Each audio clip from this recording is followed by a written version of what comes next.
Hello, Nativity Bible heads.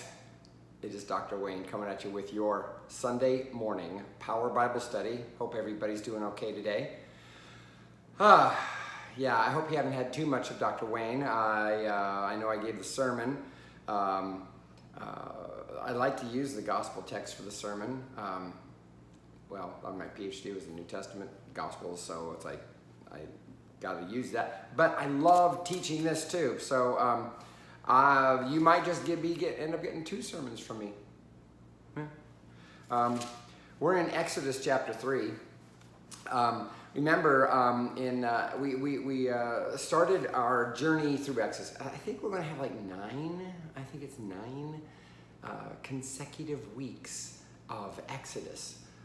So I implore you, I invite you, get acquainted with Exodus.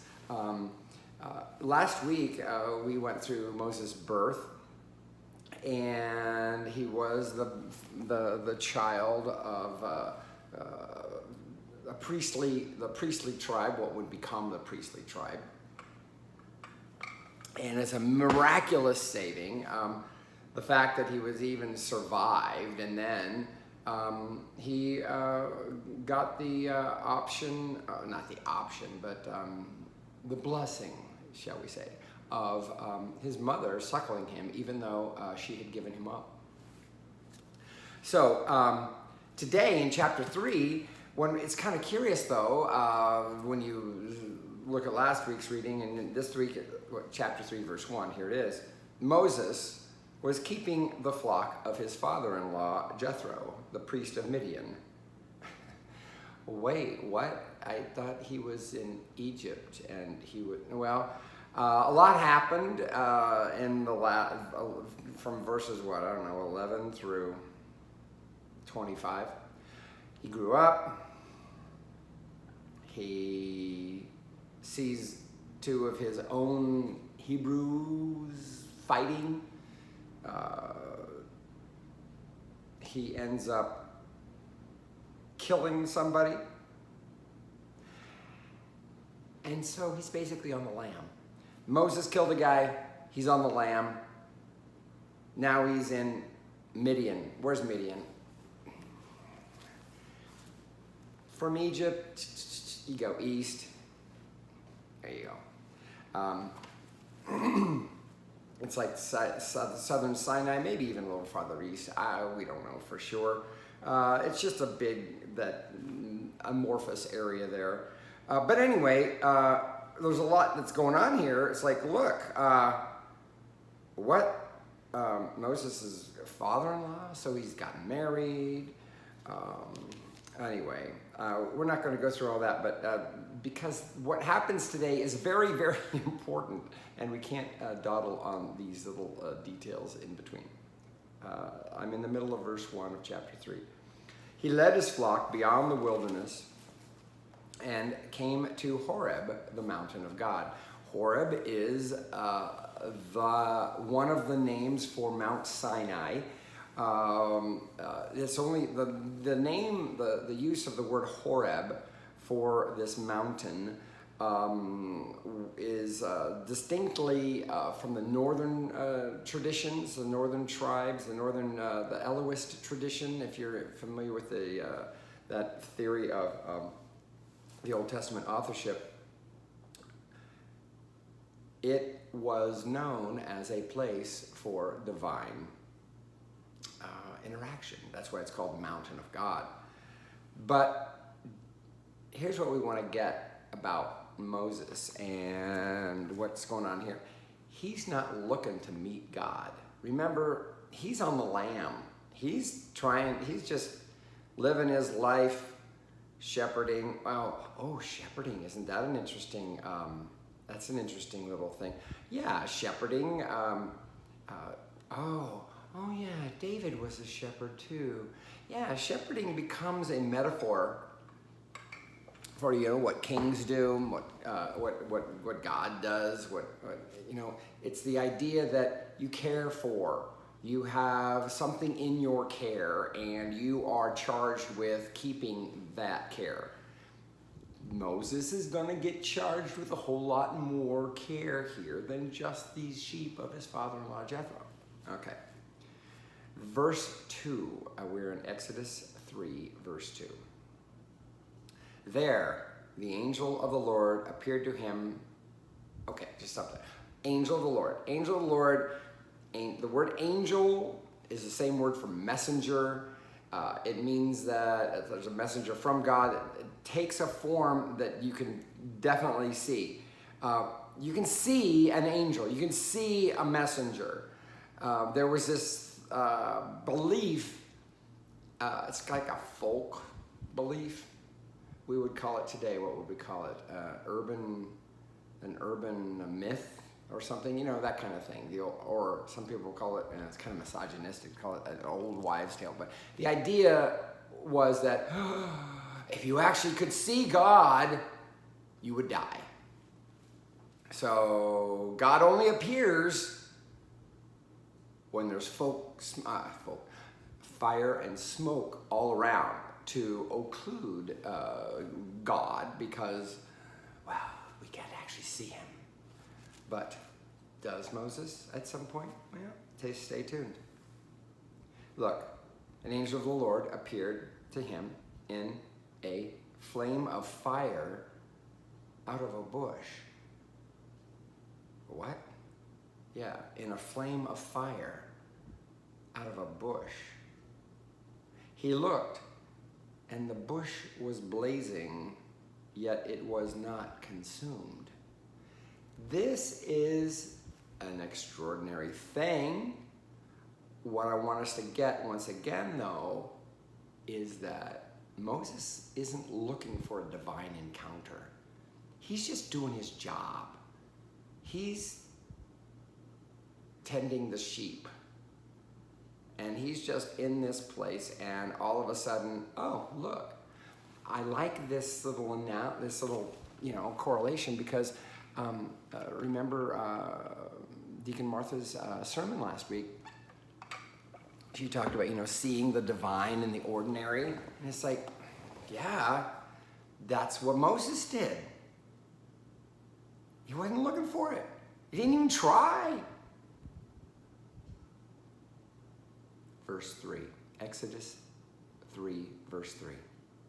Then Moses said, I must turn aside and look at this great sight and see why the bush is not burned up. Simple human intellectual curiosity can be the harbinger of a great manifestation of God if we're open to it. Moses here shows himself to be curious enough to stop what he's doing, curious enough to take a closer look. This is the beginning of transformation. We have to be open to that which we're curious about. It's okay to poke our nose in something. This is how God gets our attention. Because the Bible is a story about God's reaching to man.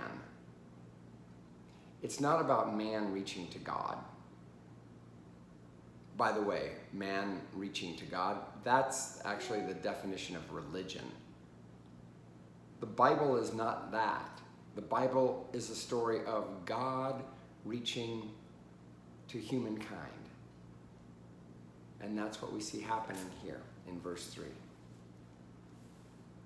Verse 4. Exodus 3, verse 4.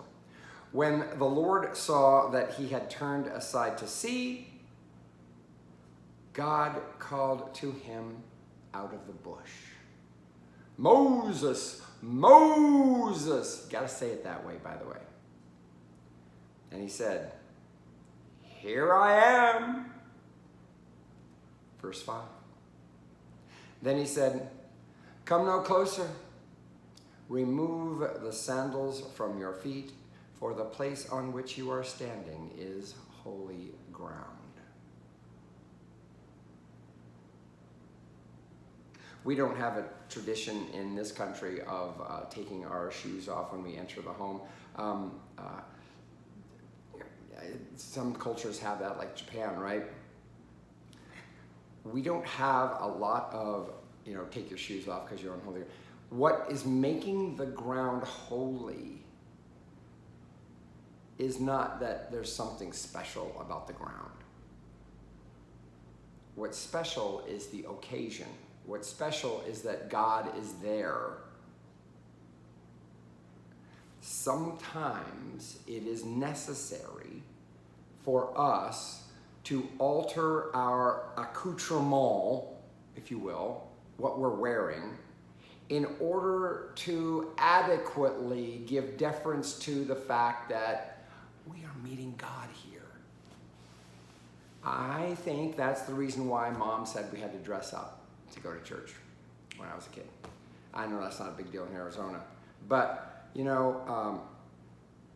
I believe that when we dress a certain way, I think we put ourselves in a position to encounter the divine. That is different for everybody. And I'm not making a statement about that. I'm just saying that has an impact on how we meet God. Okay? All right. Oh, verse 6. Exodus 3, verse 6. He said further, I am the God of your father, the God of Abraham, the God of Isaac, and the God of Jacob. So, remember, Moses, he's never had any contact with God.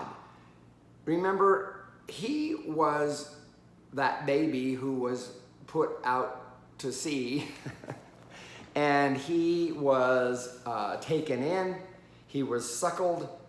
He wasn't seeking God.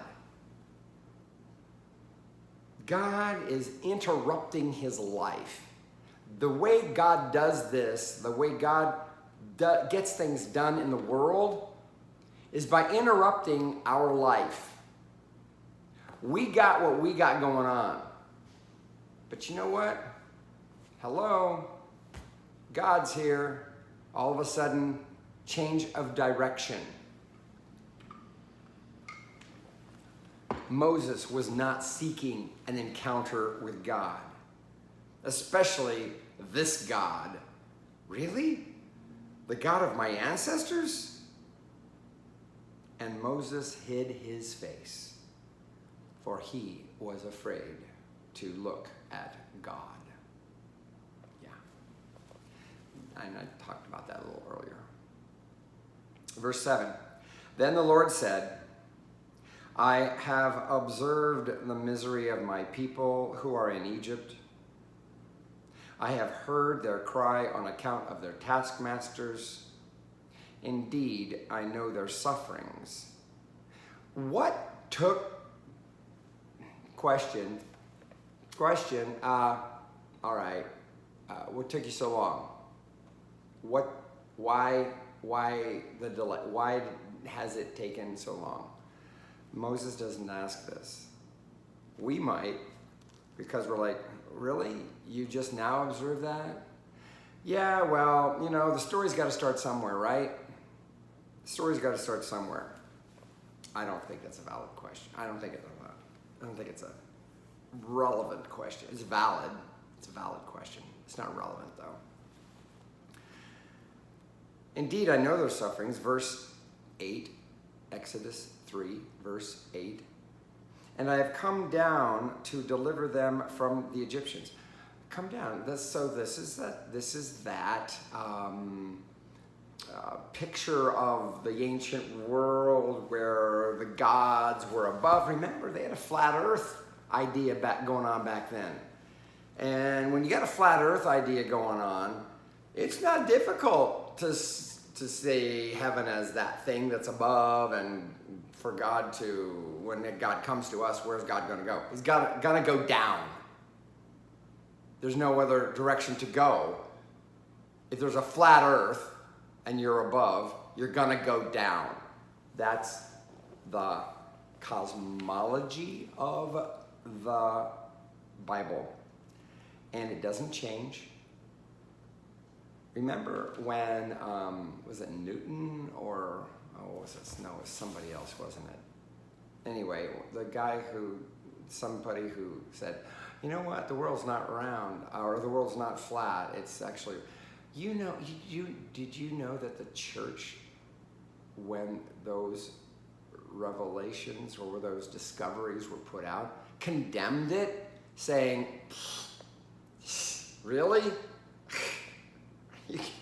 Yeah, the church, yeah, I did. It came out with the vitriolic expletives, if you will, regarding the science that was saying, you know, I think we're on a big ball here, and that ball is rotating, and it's rotating around a bigger gaseous. It was a big deal. Yeah. The church was one that rejected that. So the cosmology and the Bible, like I said, and it doesn't change, is of a flat earth. That's why we don't go to the Bible for our science lessons. Okay. All right.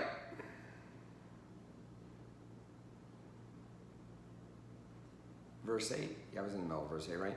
And I have come down to deliver them from the Egyptians and to bring them up out of that land to a good and broad land. Notice, bring them up. Bring them up.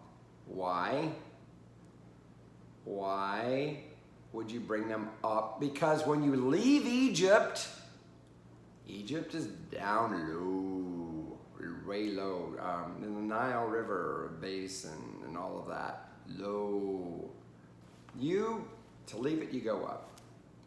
It's like if you're going to go to Jerusalem, doesn't matter which direction you're coming from, you're going to go up. Why? Elevation, elevation.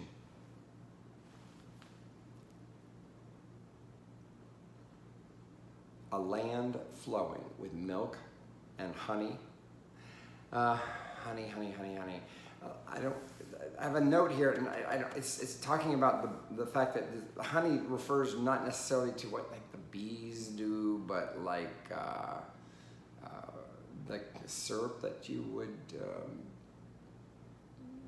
a reduction. Syrup is a reduction, right?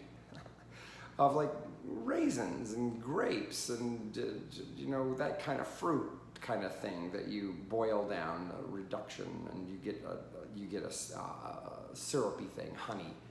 That's really what is meant here more than beehives and stuff like that. Land flowing with milk and honey to the country of the Canaanites, the Hittites, the Amorites, the Perizzites, the Hivites, and the Jebusites. Oh, the Jebusites. Remember Homer Simpson? Praise Jebus. The Jebusites, that was actually the name for Jerusalem. Anyway, this is an ancient list of the indigenous peoples that were already in the land to which they were promised. And Abraham had lived in it, Isaac had lived in it, Jacob. And they're basically saying, oh, this place where these guys are, it's going to be yours. Do not have time to go into that one. Verse 9. The cry of the Israelites has now come to me. So what took so long for the cry of the Israelites to come to God? I don't get that. Do you get that? Here's what's going on. There's got to be a starting point somewhere. This is not an unusual way of presenting the way God responds. Oh, okay, now that this is the case, I've got to do this. That's really what's going on. God responds to a human situation. There's not a preordained plan that's going on, and like, yep, well, that's what happened, that's what God wanted. No. The Bible is very clear that what happens in history Yes, is our Lord the Lord of history? Yes. But we muck it up. Our history and what we do has an impact on how God gets to respond to us. I don't think God is ever surprised, but yet it is important that we see that God responds to where we are. Why? Because God is love. If we were love, we wouldn't have this problem. God is love, so therefore God's responding to us. How do you like that? Verse 9. Exodus 3, verse 9. The cry of the Israelites has now come to me. I have also seen how the Egyptians oppress them. Well, good, because this is not fun. Verse 10. So come, I will send you to Pharaoh to bring my people, the Israelites, out of Egypt. Say, what? Yeah. Moses is like, what? Yeah, me? You're going to send me to bring them? Whew, okay. But, verse 11, but Moses said to God, who am I that I should go to Pharaoh and bring the Israelites out of Egypt? It's like, who, me? Why me? Isn't this the first time we met? It's not like we've had a close relationship. God knows this. Moses knows this. He said, I will be with you. Oh, well, that's reassuring. When you are saying, like, who am I? It's like, really, it really doesn't matter who you are. Don't take that personally. Don't take that derogatorily. But God is saying, in response to us saying, well, who am I? God is saying, it doesn't matter who you are. What matters is who I am. And I will be with you. That's what he tells Moses. I will be with you. Look, I think it's verse 12. He said, I will be with you. And this shall be the sign for you, that it is I who sent you. What's the sign?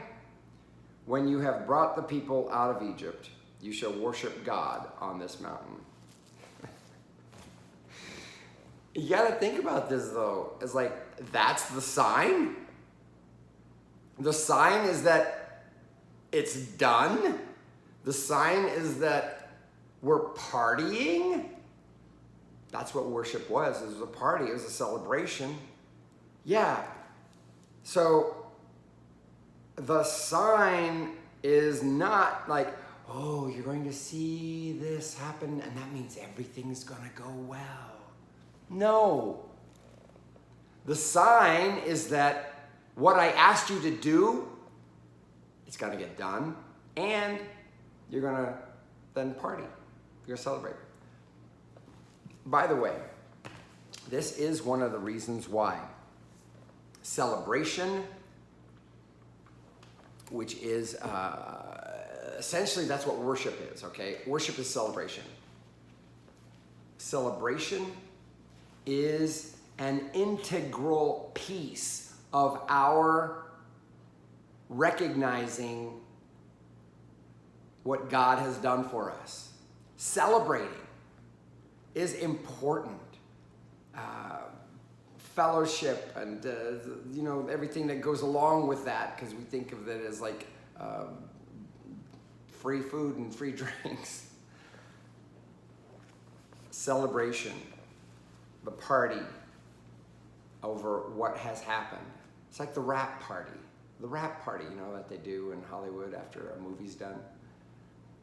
That's the sign. The sign is that you're going to do this, and guess what? The film is going to be in the can, and you're going to have a party. The party is the sign. Celebrations are important. That's the reason why it's so difficult for us during this time of this COVID-19 pandemic, because it's like, oh, We can't do that with each other the way we used to, which is unfortunate. Yes, but that's only temporary too. Okay, verse 13.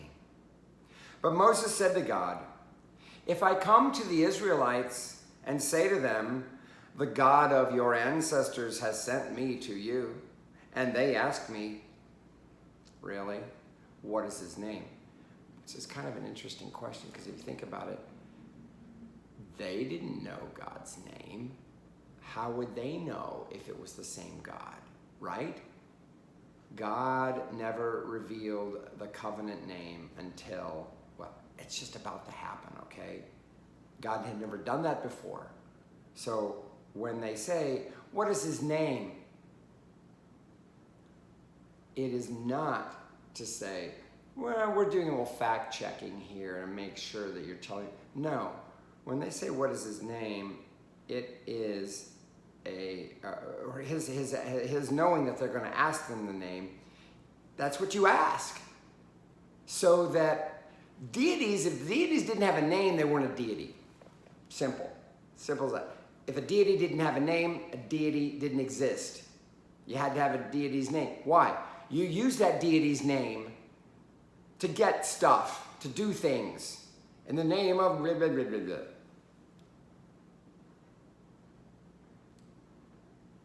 The God of your ancestors, and they ask, what is his name? What shall I say to them? God said to Moses, Ehyeh, Asher, Ehyeh. I am who I am. That's all in caps. Why?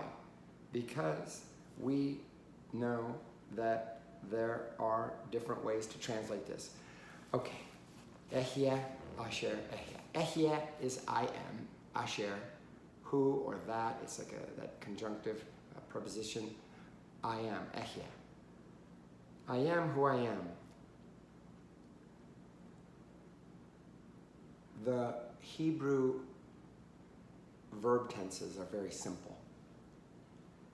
There's perfect and there's imperfect. What does perfect mean? Perfect means completed action. Imperfect means incomplete action. What we have here is the imperfect of the verb to be in the first person, I am, but, it's just the imperfect. So it's I am, so it's also could be like, I will be who I am. I am who I will be. I will be who I will be. I am who I am. This is what the Hebrew tells us, the Hebrew language. So when he is saying this, he's not really giving him a name. Oh yeah, just call me Chuck. I'm Chuck. Pleased to meet you. You're God, Chuck. No. He's saying, I will be who I will be. I am who I am. I will not be manipulated. This is God's way of saying, you're not going to manipulate me like all of humanity does with their pet gods. You're not going to eliminate me. You're not going to eliminate me. You're not going to control me by knowing my name as if God doesn't really have a name when it's just he is. Look, he said further, thus you shall say to the Israelites, I am has sent me to you. So he's like, the one who is. The one who is has sent me to you. I am has sent me. The one who will be. The one who has always been, and still is. This is the nature of this God. Not a new invention. Nothing that humans created. That's also what's different about this God. It's not like something we discovered. This God comes on to us. This God says to us, yeah, I'm something you never thought of before. I'm not just one of your thoughts. I think it's powerful to think of it that way, because that's the kind of God that is at the heart of who we are, is a God who cannot be manipulated, who cannot be called upon for photo op. We can't manipulate this God. We can't use this God for our benefit. Our God is our God. He is who he is. Verse 15, God also said to Moses, thus you shall say to the Israelites, the Lord, the God of your ancestors, the God of Abraham, the God of Isaac, and the God of Jacob, has sent me to you. This is my name forever, and this my title for all generations. That right there where it says, thus you shall say to the Israelites, the Lord, the God of Israel, the Lord, that has just the 4 letters of the YHWH, Yahweh. We think that's how it's called because when you put the Aramaic Aramaic consonants with the Hebrew words, or the consonant. The Aramaic vowels with the Hebrew consonants, that's what you get. You get Yahweh.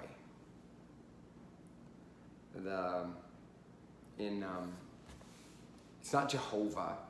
It was never Jehovah, by the way. The only reason why the word Jehovah ever came about was because the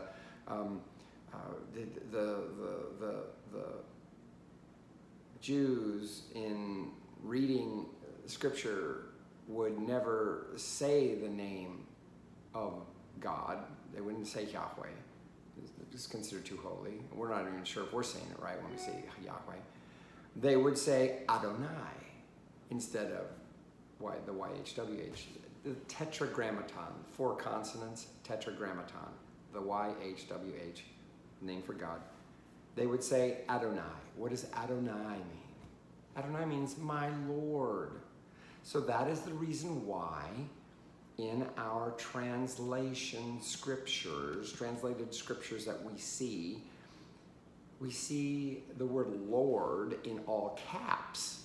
That is a sign that what we're seeing is the tetragrammaton, the YHWH, coming from the verb to be, from I am who I am, Ehyeh, Asher, Ehyeh. Anyway, this is my name forever. This is my title for all generations. Moses gets everything that Moses needs for the job. Remember, he didn't seek out this divine encounter. God does come to us in the ordinary. God will speak to us out of that thing that has us curious. Oh, that's kind of curious. Let's get a closer look at that. This is one of the ways that our Lord disrupts our normalcy and seeks to pull us forward into a future that we can't really plan for. It just happens. This is a call narrative, okay? Moses is rarely called a prophet, but this is a call narrative, and it has all those classic elements of a call narrative, of somebody being called for a task. It's not outside the ken of anybody's reality to have a call experience. When we are attuned to what's going on around us. Moses was, and remember, he'd done some bad things. He'd killed the guy. He was on the lam. But he was open. He was curious. He was doing his job. and God met him there. This is what God does. I hope that you can take this as something for yourself this week. What are those things that are curious? It draws you out of your ordinary into the extraordinary. Is God speaking there? Maybe he is, maybe he isn't. But listen. Be open to that.